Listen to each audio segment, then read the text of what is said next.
On today's Locked On Thunder podcast, the Oklahoma City Thunder continue to survive the dog days of the season with the big win over Portland. Plus, we're going to answer some of your mailbag questions.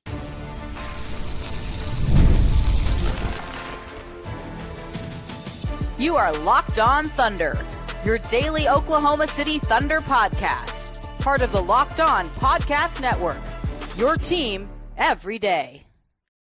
Let's get it going on Locked On Thunder podcast on the Locked On Podcast Network.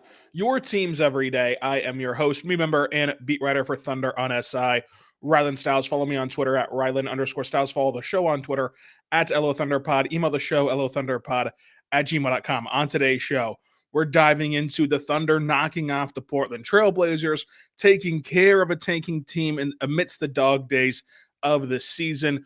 All that went into that game, plus some of your mailbag questions, which will lead us into tomorrow's show as well. So if you have any more questions that you want answered, drop them below on the comment section or on Twitter at Rylan_Stiles. And this is the dog days of the NBA season. Look, I have no idea why the NBA elected to do this, but after 14 games on Saturday, there was one game on Sunday. And it was the Thunder taking on the Portland Trailblazers. And, you can see that as them acquiescing to the NFL. It's championship Sunday. But, even then, even if you give them that benefit of the doubt, it's kind of a half-pregnant measure because they made the game in Portland, which could have easily tipped off at 9:30, the way that every game in Portland does, Central Time. Instead of tipping it off at 9:30, they tip it off at 5 o'clock in the evening Central Time, which is as the Commanders-Eagles game is winding down, which was not a contest at all, and in the heart of the Chiefs-Bills. I mean, this game wrapped up in the really meat of that Chiefs-Bills game. I don't know what they were thinking when they made the schedule this way, because you had really two chances to avoid what happened on Sunday. You could either start it a little earlier, like start it at noon Portland's time, and you play a little bit during the Commanders-Eagles game, which we all know kind of isn't going to be a good game, or just start it at 9:30 after the Chiefs game, and to where sports fans now have something else to go to, put it on NBA TV, and they just kind of go from there. They didn't do either one of those things. They just kind of left it in the middle, and so it was kind of an awkward situation for Oklahoma City and Portland.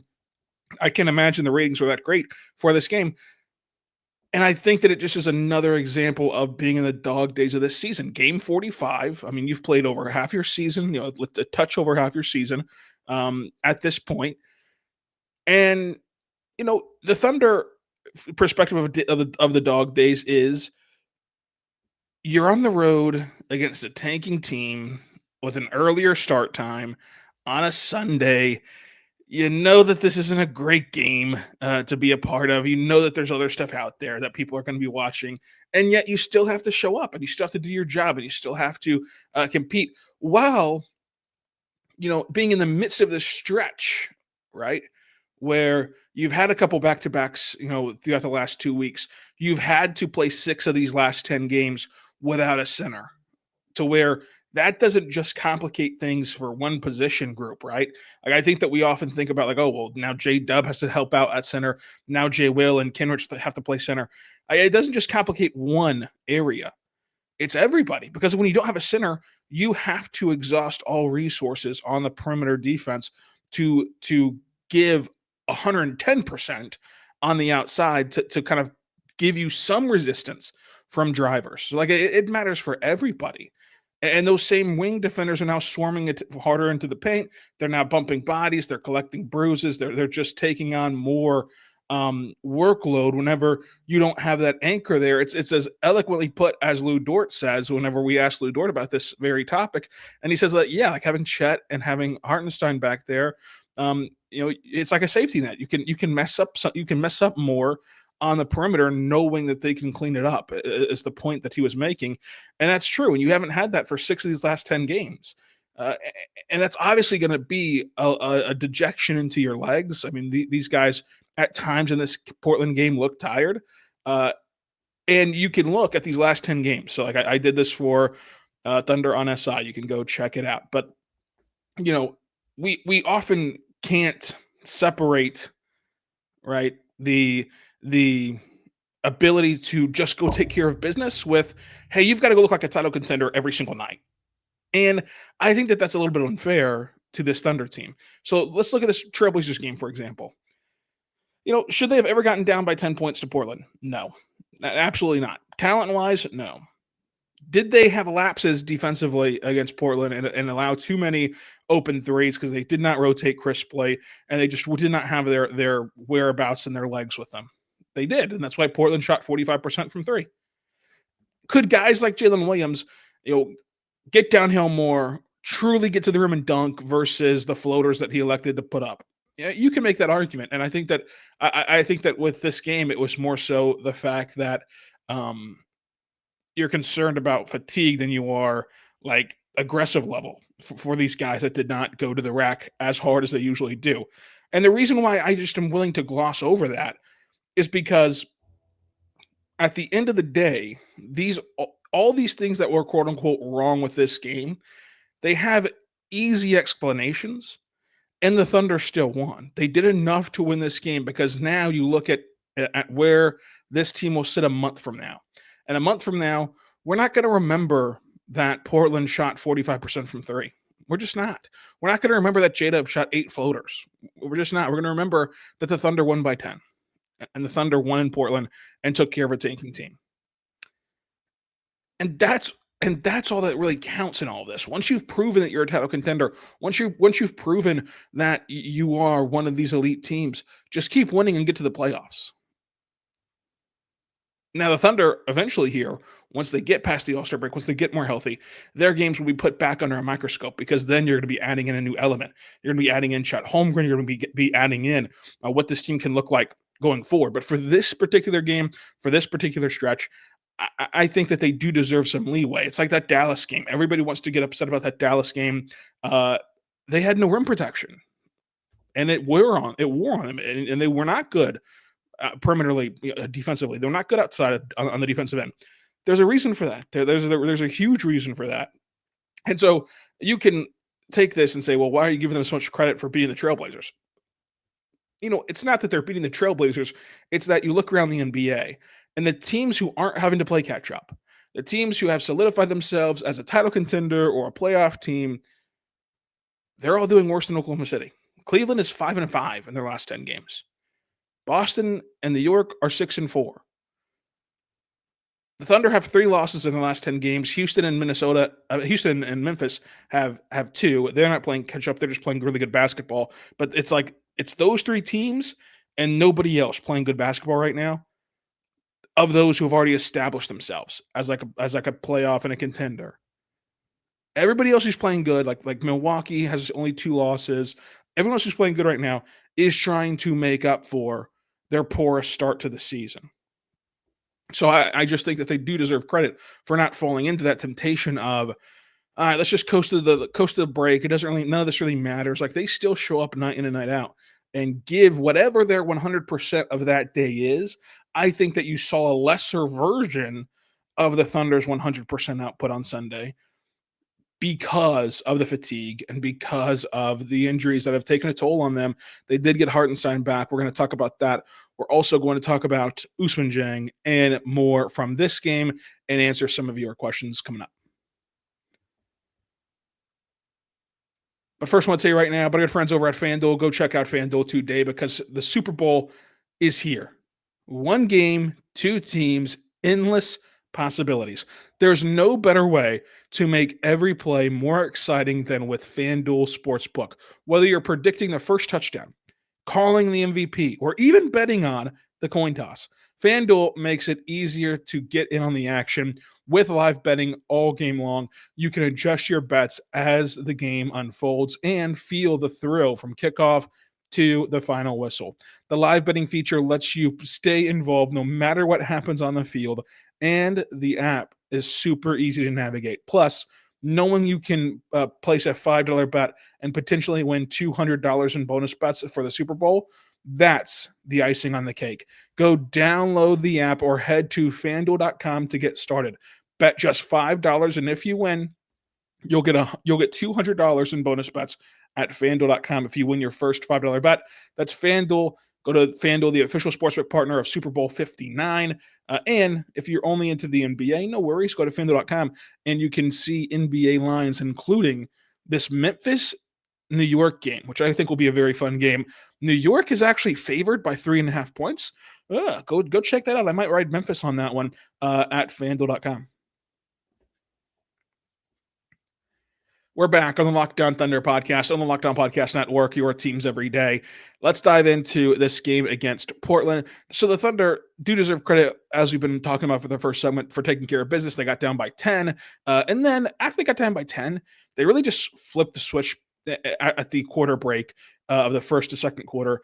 Went on the run, got their own 19-point lead, and from there they did kind of just coast. I mean, there was a brief moment in the fourth quarter where Portland got down to 5, got down to a couple points, and it still didn't matter. The Thunder ended up winning by 10, just 3 lead changes, 1 tie. The Thunder only lost the rebounding battle by 1. They won the turnover battle 15-7. They shot 47% from the floor compared to Portland's 40% from the floor, which is surprising because Portland only shot 40% from the floor, but they shot 45% from 3, and OKC shot 47% from the floor, but they shot 33% from 3. The Thunder let up a lot of open threes. That's how Portland kind of grew their jaw-dropping three-point percentage. But the Thunder were really good inside the arc defense, and Portland, of course, does not have a ton of scorers that threaten you in the mid-range or at the rim, especially whenever you have Isaiah Hartenstein back, and we'll talk about that more here soon. OKC obviously dominates points in the paint because of what we just talked about. They won 52 to 22. 22 points in the paint from Portland. The 28 points off second chance points for OKC, only 13 for Portland. And then the fast break points were surprisingly dead even, 8-8 for these two teams. But the Thunder got this win. Isaiah Hartenstein makes his return after missing 6 games. He went 5 for 6 from the floor, 4 for 9 from the free throw line, 12 rebounds, 6 assists, 1 block, 14 points, and he just does it all.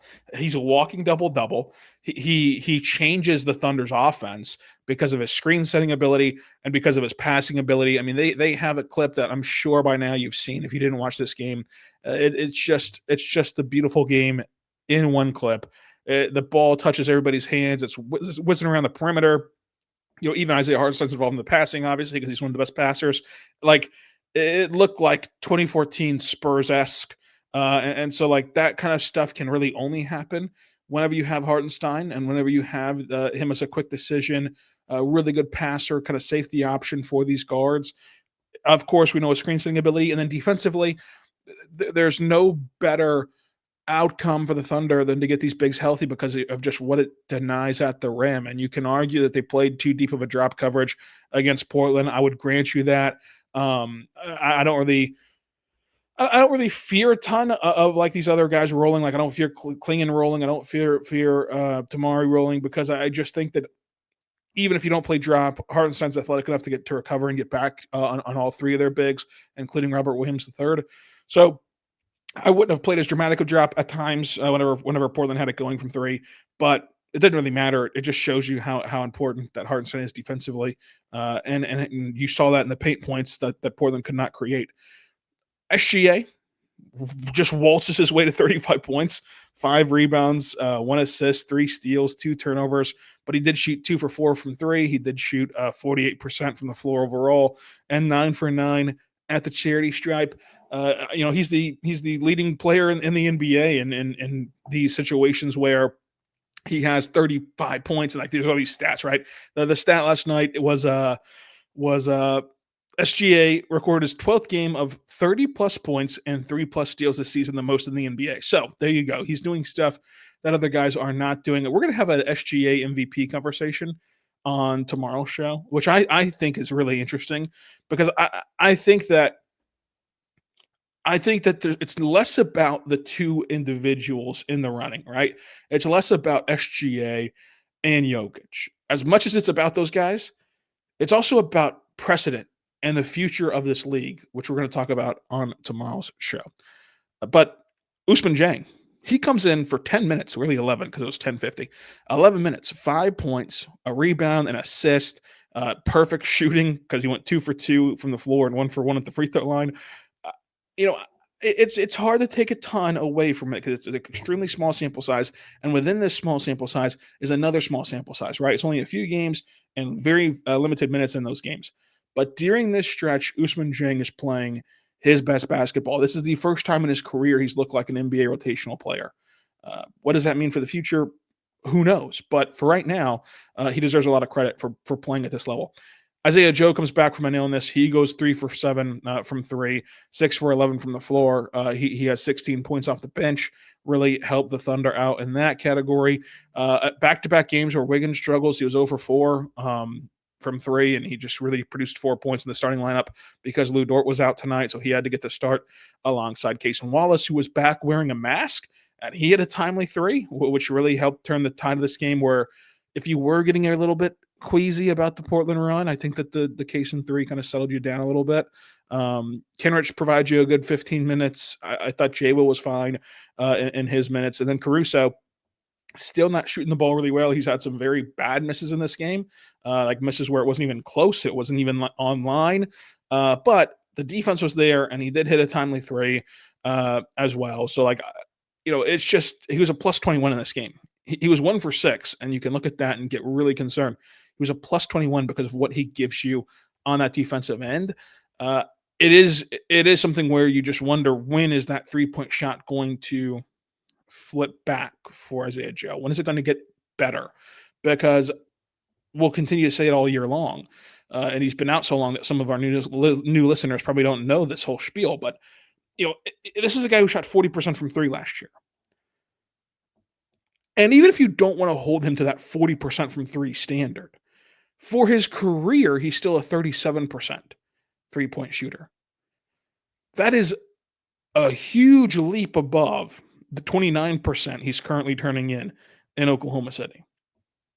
So we just have too much data to, at our disposal to suggest that he's going to be a terrible 3-point shooter. I think at worst he's going to be league average. And at best he's going to be 40-something%.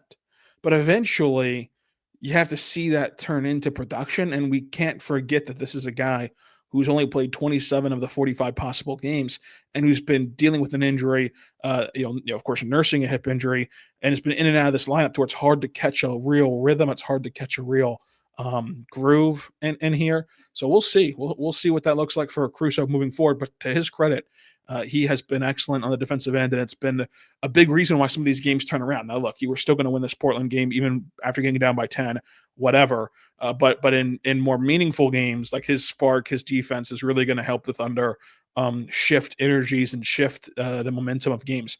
And he's done that. He's done his job in that way. But coming up, let's talk about your mailbag questions. We're back on Locked On Thunder Podcast, on the Locked On Podcast Network, your teams every day. Thank you so much for making us your first listen every single morning, every single day. We're here for you talking Thunder basketball. Folks, we're talking about your mailbag questions. This is going to be part of tomorrow's show as well. So if you want to drop below your questions, drop them on the YouTube comment section, drop them on Twitter at Rylan_Stiles, where most of these comments are from, and we'll talk about your questions. So the first question comes from Random Okie5. What do you make of the Thunder are soft and the Mavs expose / own the Thunder narrative? Will it even matter if the Mavs miss the playoffs? I don't think that the Mavericks will miss the playoffs. I think that the Mavericks at worst will be the 8th seed, which would set up an incredible drama for the Thunder Mavs in the first round. I really struggled to talk about the mental side of professional athletes because, I think it's disingenuous to call them soft or call them mentally weak or whatever because they played a few bad basketball games. I will say there's a balance to that, right? So I don't think that they're weak or mentally soft. I think that they do get sped up against Dallas. I think it's a game of perhaps confidence or just kind of a comfortability level. And I know that's a gray area between what's the difference of being mentally soft and having less confidence, whatever. But my explanation for it is this. First and foremost, as we talked about on Friday, The Mavericks season series this year means nothing. Because as much as you want to victory lap if you're Dallas, the 3 games that you won, well, the one game that was played where the Thunder had a center and Dallas had Luka, the Thunder won. It just doesn't mean anything. These two teams are going to look completely different during their playoff series. During that playoff series, either team can win. It will go the distance. It will go 6 or 7 games. I personally would pick the Thunder to win. If you pick someone else, if you pick Dallas to win, I wouldn't blame you, but I'd pick the Thunder to win. And we'll just have to see how this all unfolds because it changes everything. It changes everything if these two teams are healthy. Even PJ Washington, who continuously goes off. Well, if you can play Hartenstein and Holmgren together, and now Holmgren's guarding PJ Washington instead of Aaron Wiggins, who just gets overpowered, and even J-Dub did not have a ton of resistance as you would hope on PJ on Friday, on Thursday, whatever the game was played. It just changes the dynamics of the whole series. So in terms of like owning the Thunder or whatever, I just don't think we know yet. I think that they had the better of the series last year, and they deserved to win that series last year. This regular season has not told us anything, and we'll see what they do this year. We'll see what they do in the playoffs this year. But I think that the Thunder do have an element of discomfort, and the Mavericks are extremely confident. And that's the key for Dallas is if you're wondering how they keep beating the Thunder when the Thunder and Mavericks both exchange role players, like they exchange injury reports where the matchups are entirely different, but yet the results are the same. It's because Dallas just is not. They are not respectful of the Thunder. They don't care. They don't care about the records. They don't care about the environment. They don't care about anything about the status of the players on the court. They just see the Thunder as a team that they can beat. And meanwhile, the Thunder, I think, are trying so hard to beat Dallas that they're ending up doing things that they never do.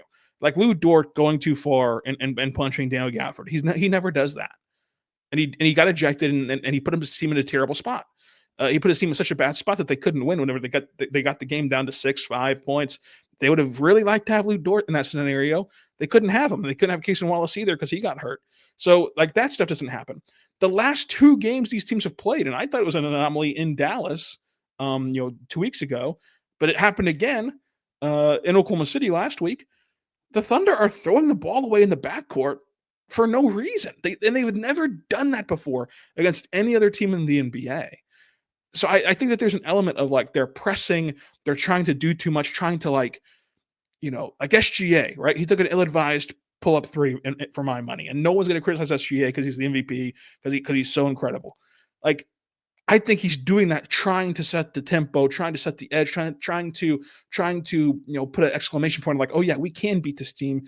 But when you do that and you miss, and when you throw bad turnovers, and when you do those things and they don't work out, then it all snowballs on you. So what I think it is it's a very heightened matchup for the players. It's a very heightened matchup for the fans. It's a very heightened matchup in the media. And all those things get combined to where no matter who won or lost, the other side would be falling apart at the seams and the other side would be acting like they won the Super Bowl. And we just don't know. We just don't know what this matchup looks like whenever it's played in the playoffs. I think the Thunder have the advantage whenever you add in Chat, whenever you add in Isaiah Hartenstein, and even whenever you add in the Mavericks pieces healthy. I think that the Thunder have the advantage. I'd pick the Thunder in 7. Locked On Mavs would think the complete opposite. And we'll see how it all unfolds. Oliver Smith says SGA is the most likable star in the league. The guy just loves basketball and the fans. I tend to agree. I think he's the most likable star in the league. There's other guys who are very likable too. So maybe most likable. I'd say he's in the top tier of likability in the NBA. Obviously, he's going to catch some heat, and the really only heat that you can throw on him is that he gets to the free throw line, which every NBA star does, from fans who don't want him to win MVP. Other than that, he's like a very nice guy, very good guy, very cool guy. MK325491. How did Isaiah Joe's 3-point shooting get better this month? Is he putting in different roles or something like that? Yeah, we've talked about this before on the show. They're putting him in much different actions. They're letting him come off dribble handoffs more. They're letting him come around screens more. They're finding him off of movement a lot more. I have a whole clip on Twitter and wrote about this for Thunder on SI of how Isaiah Joe is finding these opportunities and is getting these better looks from three, which at first, they were better in terms of shot quality, but they were worse in terms of comfortability because he's so used to just being a catch and shoot stationary shooter. So they weren't going in, even though they were better. They were better threes and they were better looks, and they just weren't going in. Now they are going in, and you're seeing him be put in spots that are extremely repeatable and they are generating good looks and can generate good looks in the playoffs. Because the thing that happened to the Thunder last year was you had all these guys who are really good stationary catch and shoot 3-point shooters. And they could do that lickety split, no problem. And that's why in the regular season that they were the number one 3-point shooting team in the NBA percentage wise. But come playoff time, when teams are dialed in, when the half court offense comes out and the defense plays on a string and they're able to fly out to these shooters, yeah, I mean, you just could not get good looks. And the good looks you did get, you passed up or you missed. So this way, you're able to put defenses into an action that you can generate clean looks, and you're not reliant on, hey, hopefully they just collapse on SGA's drive. Hopefully they just send 4 guys to Shai, and we'll see what happens. Like, now you can kind of dictate when you get an open three, and that's the whole point of, like, you sacrifice your percentages. The percentages will not be nearly as good as they were a year ago, but the end result, come April, you'll be a much better 3-point shooting team than you were last April, even though the percentages will not suggest that at all. Jared at Thunder Hour, compare Thunder players to WWE superstars. I've never watched WWE, so we'll have to wait on that one until I have Clemente on or somebody who's watched WWE. I have no idea. I can name you like 3 WWE players, and I think that they're all superstars probably. Like THT, what's his name? Triple H is a superstar. John Cena is a superstar probably.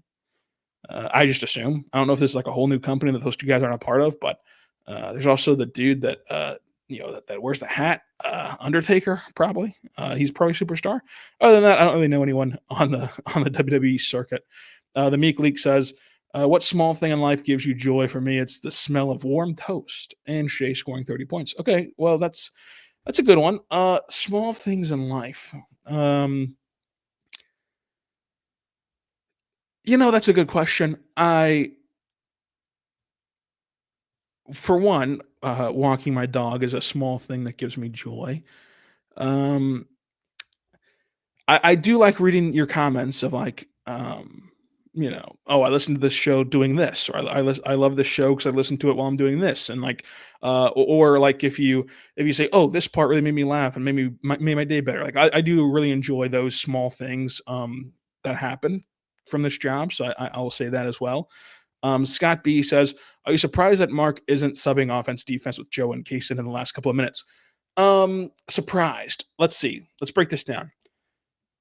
When you sent in this question, I really thought back to, like, Mark's been playing offense defense his whole career, and he's been doing it incessantly. Like whenever one of this team was winning 20 something games, he was doing it. And when this team was winning last year, he was doing it. And this year, he's not doing it as much. I think that there's an element of you trust Isaiah Joe's defense a lot more than you used to. And you trust Kaysen's offense more than you used to. Caruso, of course, is there as well that you talked about. I think that you will see offense defense be played a lot more as these games mean more. But you have to remember that, like, there's an element of these games where they're just working on stuff. And we used to be able to spot it out really cleanly because it was so dramatic. Like they were exploring their roster, so they'd be wacky lineups and wacky decision making with the ball. Like where here's a chance for Taylor Malon to have on ball opportunity. Oh, here's a chance for Baisley to run the point guard. Like we used to be able to see these things in living color, right? This year, like they're trying things, but it's very subtle. And so, like, to try things, you need guys on the court. So you can't keep playing offense defense in the last few minutes of a game to make that happen. But I will say, come playoff time, I fully expect them to play offense defense a ton and to take advantage of that and to take advantage of all their outcomes, because they did it last year. And so it's not like a strategy that Mark hasn't deployed before. It's one that he's very comfortable with and one that he does a lot. But that's all we got for you today. We'll answer more questions on tomorrow's show. And until then, be good and be good to one another.